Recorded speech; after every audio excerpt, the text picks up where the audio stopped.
Greetings once again from our home to all of our faith community at FUMC Milan and to others who are listening. I'd like to say, first of all, today, congratulations to our graduating seniors. I hope that it's a good ending to one part of your life and a new beginning to the next part of your life. I hope you've had a good time in a special time of graduation. Well, today I would like for us to take a fresh look at a parable of Jesus that we know quite well. It's the parable of the Pharisee and the tax collector, found in the 18th chapter of the Gospel of Luke, verses 10 through 13. Let me read them for you. 2 men went up to the temple to pray, one a Pharisee and the other a tax collector. The Pharisee, standing by himself, was praying thus: God, I thank you that I am not like other people, thieves, rogues, adulterers, or even like this tax collector. I fast twice a week. I give a tenth of all that I acquire. But the tax collector, standing far off, would not even look up to heaven, but was beating his breast and saying, God, make an atonement for me, a sinner. We know this parable so well, in fact, so well that it no longer has any shock value for us, as it would have had when Jesus first spoke it. Hearing it, we comfortably identify with the tax collector, and we ironically thank God we are not like this Pharisee. 2 men go up to the temple to pray. The setting is the same setting I think we find, or what like the setting I think we find in Luke chapter 1, verse 10, where we find Zechariah, the priest, and he's in the temple courtyard. And this is what 1:10 says. Now at the time of the incense offering, the whole assembly of the people were praying outside.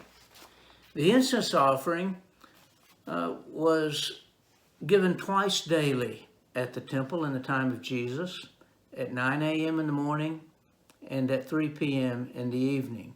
In Luke chapter 1, Zechariah is serving as the priest, and the people are present for what is called the Tamid, the twice daily incense offering. The incense offering is given for the prayers of the people, at least the unintentional prayers of the people. And at the end of the offering, the priest would offer up a benediction that we find in Numbers chapter 6, verses 24 through 26. God bless you and keep you, make his face shine upon you, and be gracious to you. The Lord lift up his countenance upon you and give you peace. And the people would go away feeling forgiven. It was a corporate event, not a time of private prayer. But of course, certainly there were prayers prayed by different people while the sacrifice was being given. 2 men, one a Pharisee. He stands, as was customary, to pray, and his eyes to heaven, as was customary for him to pray. And he prays and gives thanks to God that he is not like other people, rogues, thieves, adulterers, this tax collector. Notice this tax collector. He fasts twice a week, which is quite noteworthy, inasmuch as tithing was required by the Torah only one day a year, the Day of Atonement, Yom Kippur. Though this fasting is quite notable. It's not actually unique in the time of Jesus, for we read in Matthew 9, verse 14, that the disciples of John go to Jesus and they say to him, "Why is it that we and the Pharisees fast often, but your disciples do not fast?" Fasting such as this could be done for oneself. It could be done even for the welfare and the benefit of others. The Pharisee says that he also tithes, as several scholars translate, all that I acquire. In other words, he doesn't just tithe the tenth of his income. He tithes a tenth not only of his income, but also of all that he buys, whether it's produce or something else.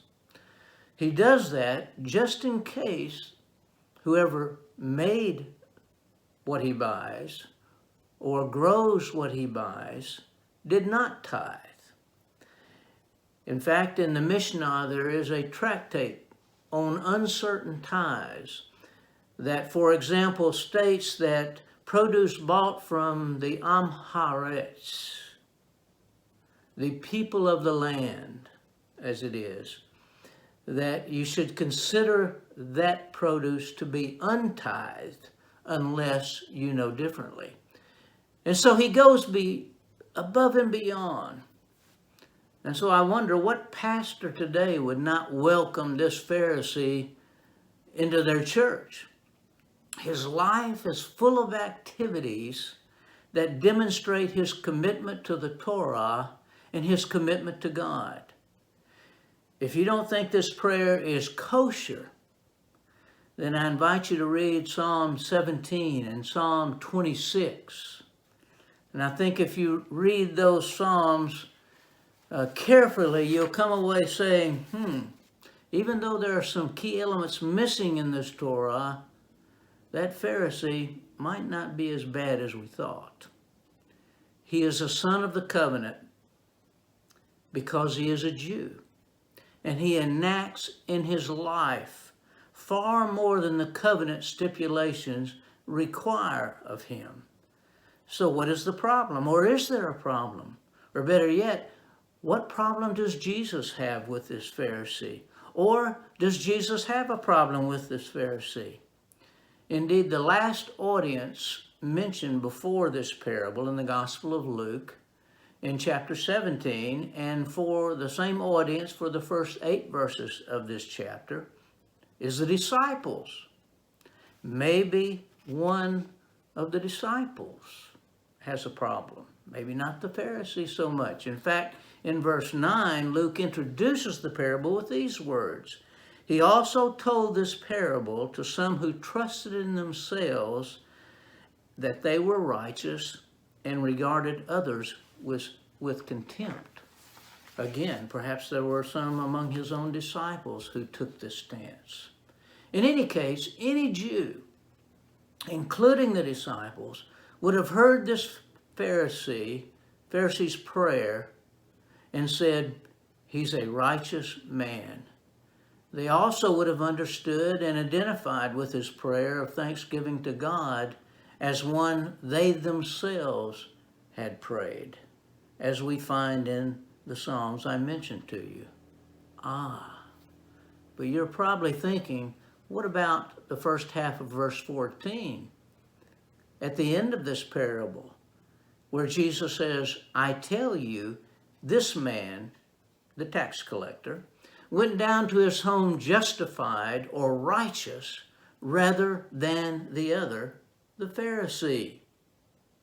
Well, you're saying this simply proves that the Pharisee is self-righteous rather than God-righteous. However, the phrase in the Greek, par ekenon, translated rather than, could also be translated beyond that one or alongside that one. In other words, they both could have gone down to their house justified. But if the tax collector is indeed the foil bad guy, to the Pharisee, or if the Pharisee, is the foil bad guy to the tax collector in the parable, what is his problem? Why does he not go down to his house justified, whereas the tax collector does? The second half of verse 14, which may or not have been spoken alongside with the parable by Jesus, for all who exalt themselves will be humbled, and all who humble themselves will be exalted.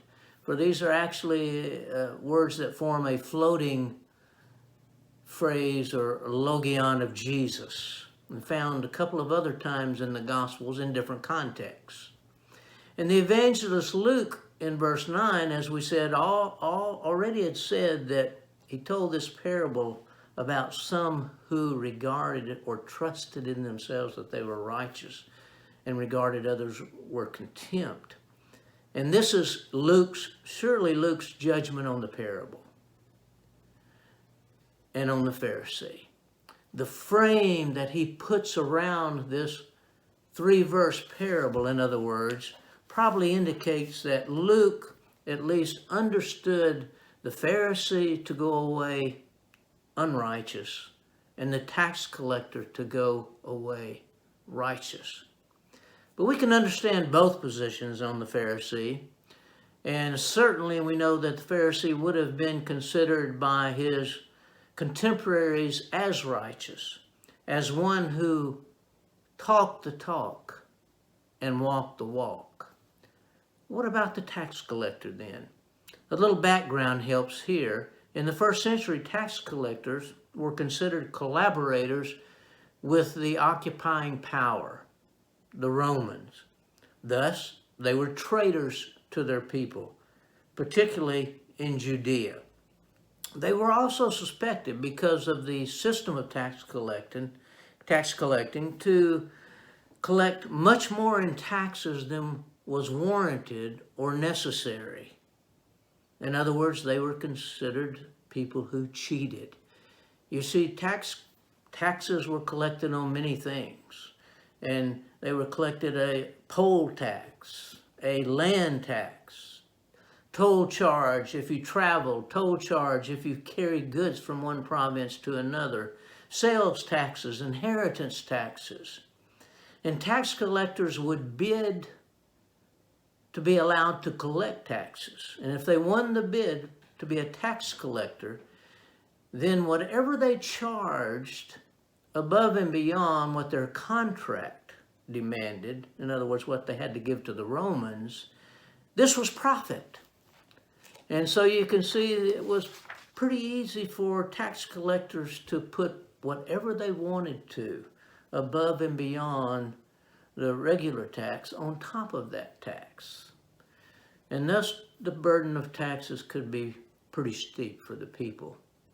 So they were despised, especially in Judea. And in the Mishnah, the tax collectors are actually classified alongside murderers and robbers. So the tax collector in the parable considers himself exactly as others consider him. He stands at a distance from the others because he knows he cannot possibly be worthy to stand with the rest of Israel. He does not lift up his eyes to heaven. He does not stand. He has a sense of shame about him, and he beats his breast, which is a sign of grief or a sign of repentance, because he is bereft. He senses that there is a great chasm between him and the holy God, that he is there to worship. As one scholar has stated, he knows that the temple sacrifice confirmed by the priestly benediction does not apply to him. But he's at the temple because he knows that's where God can be found. And hopefully, he hopes forgiveness can be found as well. He's hit rock bottom. And in despair, he cries out, God, make an atonement for me. I know you usually hear this translated, God, have mercy on me. But the Greek verb for mercy is usually eleo. And the Greek verb found here is elasteti.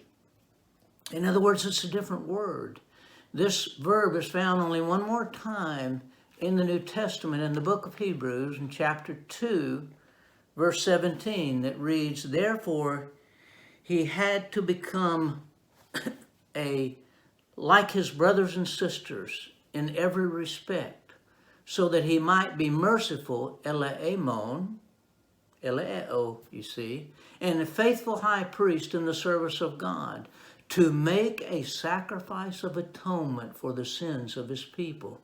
The key verb here in Hebrews, elaskesthai, make a sacrifice of atonement.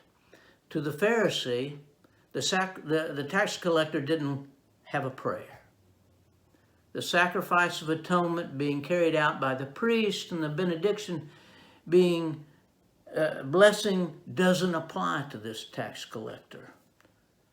So why is Jesus' judgment so harsh for the Pharisee, though, and so merciful for this traitor, this collaborator, this tax collector, this cheater? In other words, why does he turn what every listener would have heard in this parable? What should be the verdict for these two men? Why does Jesus turn this upside down? I think it's to be found in the very approach to God and life as a whole that these two men take. For Luke, at least, it seems that to the Pharisee, his relationship to God and to others is defined by his own view of holiness. 4 times in a short prayer, we hear the word I.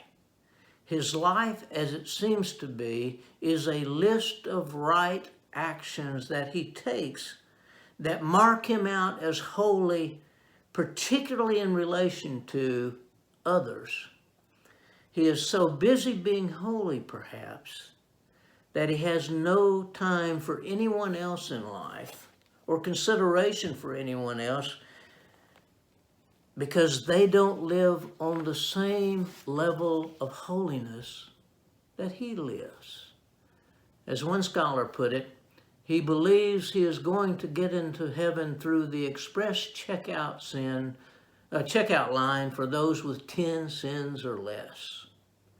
His schedule is so filled with right acts that he has no room on his calendar for righteousness, and he doesn't know the difference between the two. His relationship with God seems to be based on a sliding scale, and on that scale, he is off the chart compared to others. He certainly would have been shocked to hear that he was in the same boat as the tax collector. And you and I, every time we make a comparison of our faith or our faithfulness with someone else, whether in pride of our own virtue or perhaps in pride of our own lack of self-pride in our own virtue, we're in the same boat these two men were in. The tax collector probably went home feeling shameful, but undoubtedly he was changed. He came to the temple completely empty-handed, thinking that the sacrifice the priest was making and the benediction the priest was placing upon the people was not effective for him. He knew that only God himself could make an atonement for his sins. Only God himself could pronounce a blessing upon him. In other words, the Pharisee came to God with his own gifts for God, and the tax collector came hoping for God to give him the one gift he could not attain in any other way from any other place. Well, we are completely at the mercy for God's atonement, aren't we? Everyone is on a level playing field, whether we waste our life like this tax collector or we waste our life like this Pharisee. We can find atonement only as a gift, pure grace from God. And we are to live each day in trustful acceptance of that gift. Or as the Apostle Paul says, the righteous, whether Pharisee or tax collector, shall live by trust or faith. Well, you already knew all of this, don't you? You've heard this parable. You've heard it preached on. Okay, but here's what I find afresh in this parable that I hadn't seen before. What if we look at all of life as a gift, as motivation for our work, for our interactions in every relationship we have? What if we look at every opportunity for learning, at every opportunity for earning, at every opportunity for serving others in our church and in our community as a gift? What if we looked at our skills, our capabilities, our triumphs as gift? What if we look at every breath? What if we look at the pumping of our heart, the coursing of blood through our veins and our arteries that keep us alive as gift? What would it change in the way we act, in the way we think, in the way we speak? For our whole existence is marked by rivalry, by comparisons, by competitiveness. We live so much as if life was a sum-zero game and we either win or we completely lose this game. It starts on the playground as kids and continues in school, even in extracurricular activities. It intensifies the older we get, and the stress is always there with this during our working lives. It permeates everything about us. If you don't believe this, just get around a bunch of grandparents and listen for the first story that's told by one grandparent about the success of one of their grandchildren, and see if immediately, one by one, every other grandparent comes up with a story. I'm guilty. Competitiveness, comparison, rivalry. We're all guilty. What the Pharisee did not express in his prayer was that the desire to fast twice a week, the desire to tithe even of everything that he bought, did not well up from inside himself. It was a gift. It was grace. This thanksgiving that he gave for not being outside the covenant like this tax collector and others was a gift. Pure gift. God was at the front of it. God was in the middle of it. God was at the end of it. God was in the whole of it. What if we took all of life as a gift, to be accepted with joy, with thanksgiving, with praise to God? How would such motivation for living change us? I hear the parable of the Pharisee and the tax collector as a call to define who we are, what we are, how we are, not by the competitiveness and rivalry and comparisons that mark us and determine us in this world and by this world, but by the singular gift of God in Jesus.